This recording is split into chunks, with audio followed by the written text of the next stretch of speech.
Alright, I'm doing this. I know it's really late, and that's why I'm trying to get it over with, get this out of the way.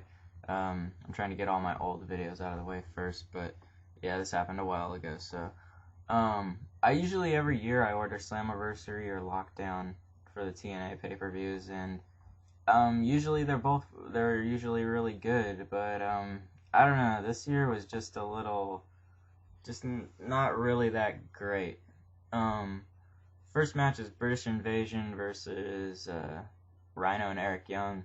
I like everybody in this match pretty much, but the match was completely pointless.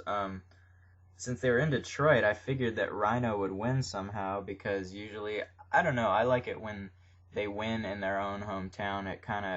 It makes sense. It's like, why would you chip them if the wrestlers in their hometown? You should at least let them win the match or even win the belt. But that wasn't the case here, and it was just pretty much a pointless match. Um, the next match was Suicide defending the X Division title against Jay Lethal, Consequences Creed, Chris Sabin, and Alex Shelley.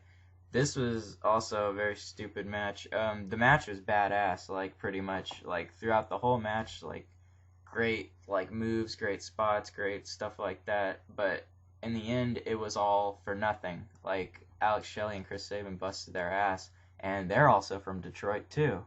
This was in Detroit, and they lost. Neither of them win. I wouldn't care. I wouldn't have cared if which one of them won, but they should have.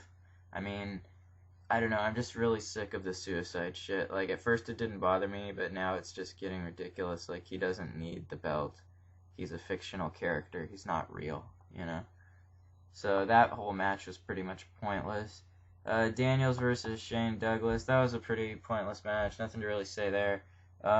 Shane Douglas, I think he should just go into the main event Mafia because he was the first ECW champion, and he fits in the Mafia kind of persona and all that.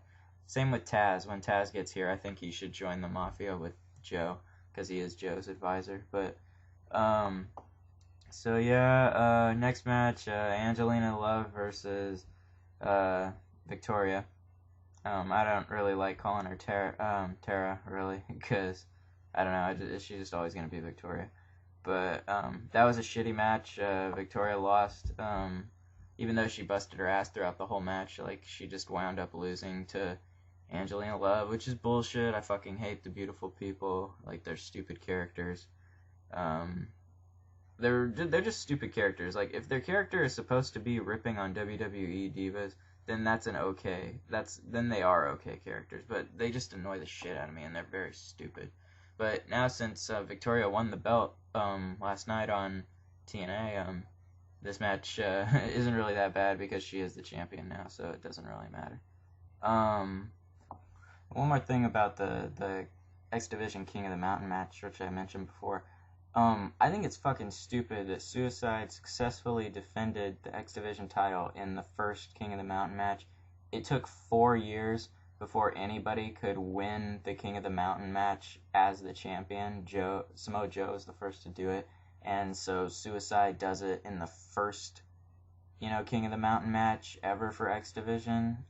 That just makes that whole concept kind of pointless and kind of just shits on the belt a little bit, I think. I mean, there's just no point for them to just be like, oh, well, first King of the Mountain match, okay, he wins.